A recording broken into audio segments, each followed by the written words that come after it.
Assalamualaikum warahmatullahi wabarakatuh. Perkenalkan, saya atas nama Muhammad Rafli Radiatul Zulfikar dengan NIM S1S1 23072. Baik, di sini saya akan menjelaskan materi tentang sistem operasi atau software, atau biasanya juga disebut dengan perangkat lunak. Baik, untuk pembahasan materinya, mari kita simak baik-baik. Nah, baik, kita masuk pada pengertian sistem operasi. Nah, sistem operasi atau operation system atau OS adalah perangkat lunak sistem yang mengelola perangkat keras komputer dan perangkat lunak lainnya. Yang berarti sistem operasi ini menjalankan antara pengguna dan juga perangkat keras komputer. Nah, seperti keyboard, monitor, dan juga lain-lainnya yang berhubungan dengan hardware. Nah, fungsi dari sistem operasi ini mengelola sumber daya komputer seperti CPU, memori disk, dan lain-lain. Nah, menyediakan antar muka bagi pengguna atau kita para user. Nah, dan menjalankan dan mengatur program atau aplikasi, dan juga menyediakan keamanan dan juga akses kontrol.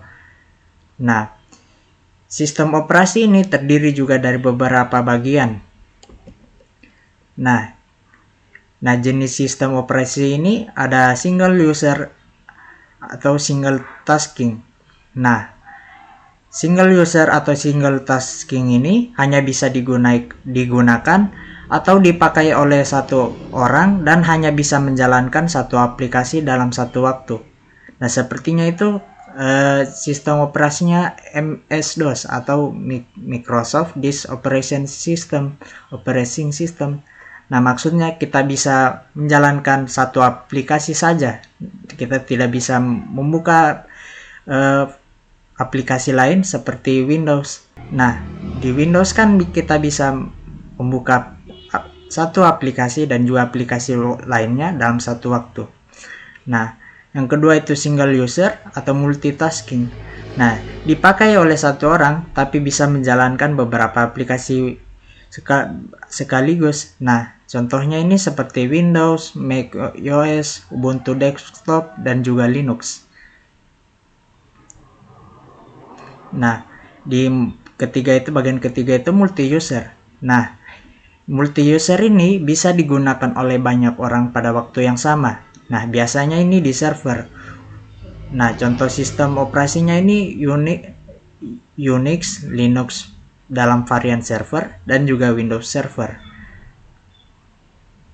Yang artinya kita bisa melakukan sebuah operasi dan juga banyak orang dalam waktu yang sama. Nah, yang keempat itu Real Time OS atau RTOS.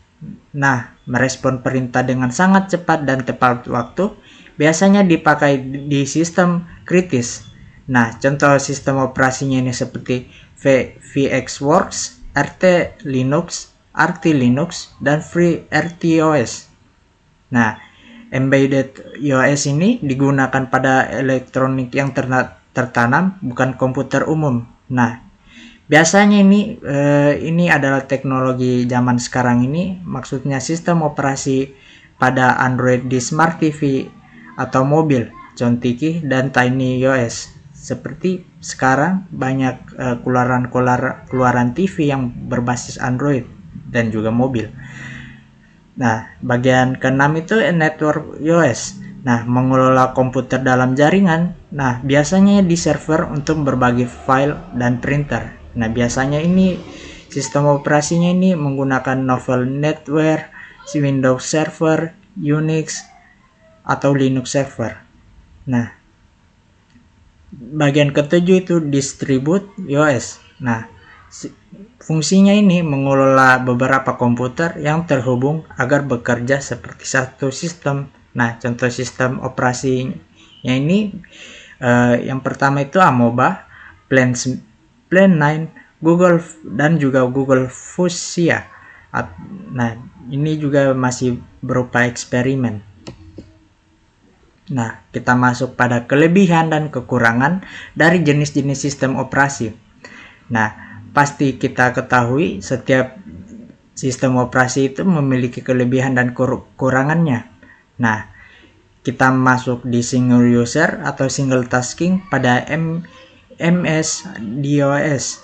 Nah, kelebihan dari MS-DOS ini ringan dan cepat dijalankan.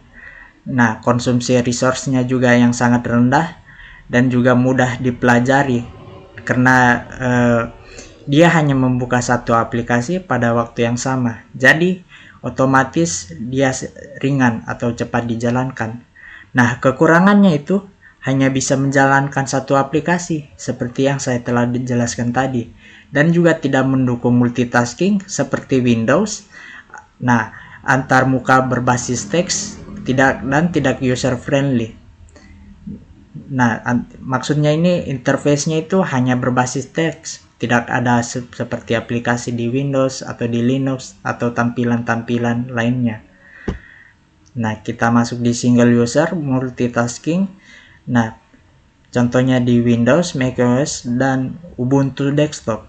Nah, kelebihan dari mereka ini user friendly, dukungan aplikasi luas. Nah, banyak juga drivernya. Nah, stabil, desain elegan, integrasi dengan perangkat Apple.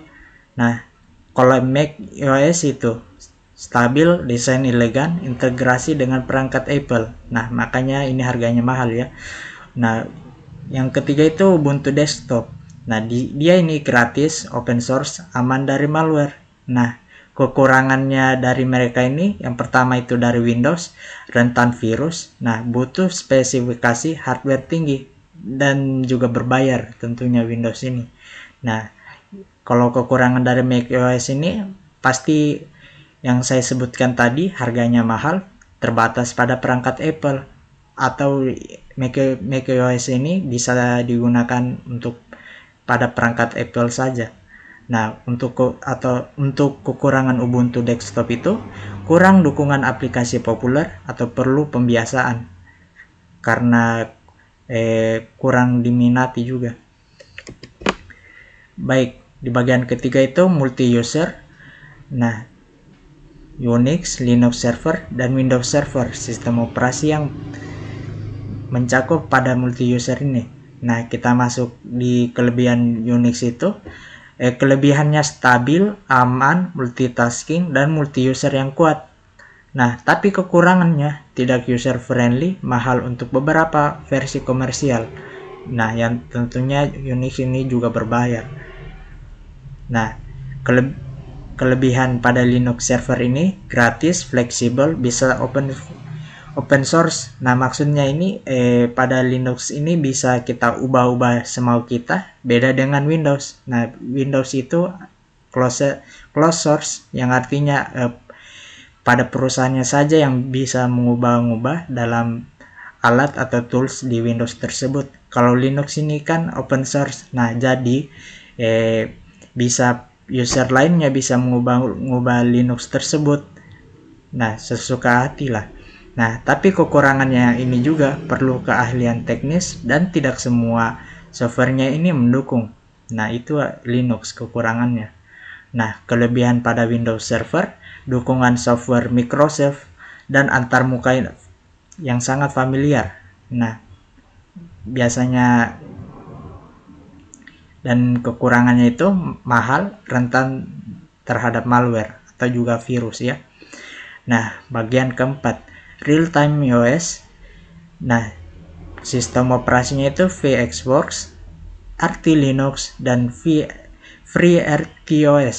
Nah, kita masuk di bagian sistem operasi VxWorks.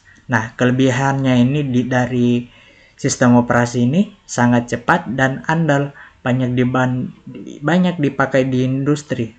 Nah, tentunya kekurangannya itu berbayar dan tidak open source. Nah, yang artinya di bagian perusahaannya saja yang bisa mengubah toolsnya. Nah, di bagian sistem operasi RT Linux itu kombinasi Linux dan real time dan juga fleksibel. Artinya kita bisa menggonta-ganti dari sistem operasi Linux ini. Tapi juga kekurangannya itu lebih kompleks untuk konfigurasi. Nah, sistem operasi FreeRTOS. Nah, kelebihannya dia ini ringan, open source, banyak dipakai di microcontroller. Nah, kekurangannya ini kurang cocok untuk sistem besar. Nah, kita masuk pada embedded OS.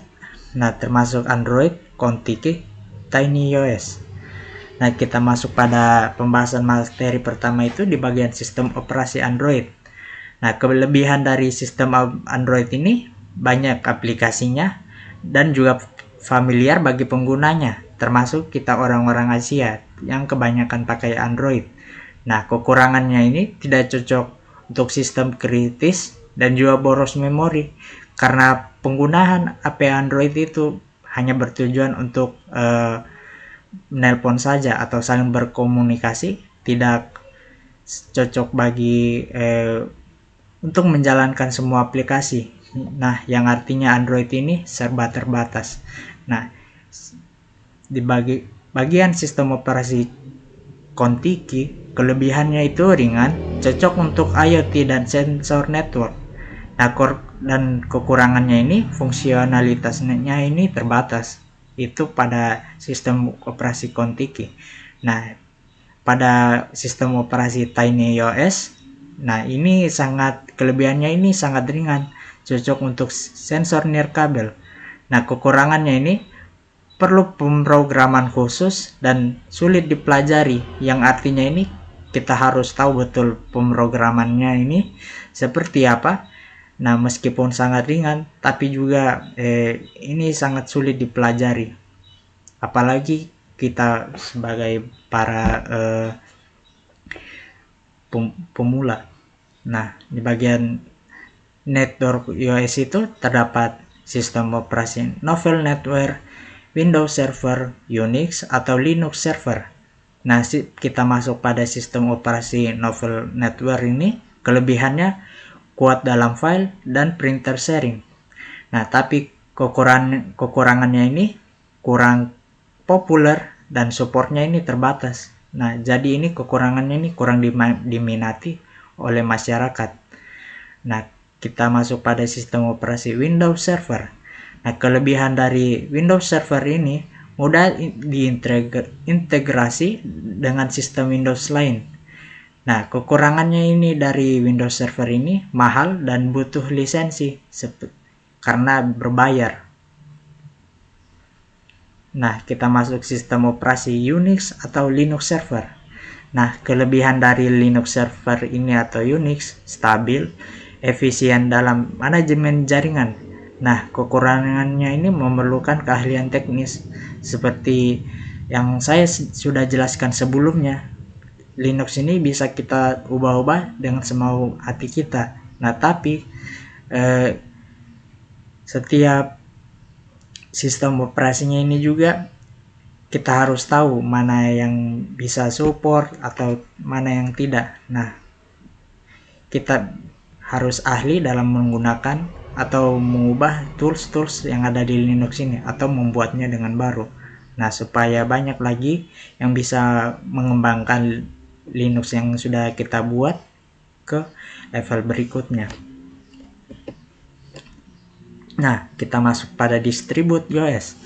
Nah, di sini dia sistem operasinya terdapat Amoeba, Plan 9, dan Google Fuchsia. Nah, kita masuk pada sistem operasi Amoeba. Nah, kelebihannya ini didesain untuk distribute computing dan efisien. Nah, ini didesain ya di distribute computing. Nah, kekurangannya ini masih bersifat eksperimen dan tidak banyak digunakan oleh masyarakat. Nah, kita masuk sistem operasi Plan 9. Nah, kelebihan dari Plan 9 ini file sistemnya itu terdistribusi dan sangat modular. Nah, kekurangannya ini tidak kompatibel dengan banyak aplikasi modern. Nah, kita masuk di sistem operasi Google Fuchsia. Nah, kelebihannya ini dirancang untuk masa depan dan keamanan yang sangat tinggi. Nah, kekurangannya ini masih dalam tahap eksperimen seperti sistem Amoeba tadi dan juga masih belum stabil. Baik, sekian dari materi saya. Mohon maaf apabila banyak kesalahan kata. Semoga penjelasan yang saya jelaskan tadi bisa bermanfaat bagi teman-teman lainnya. Terima kasih sudah menonton dan sampai jumpa di video selanjutnya. Terima kasih. Assalamualaikum warahmatullahi wabarakatuh.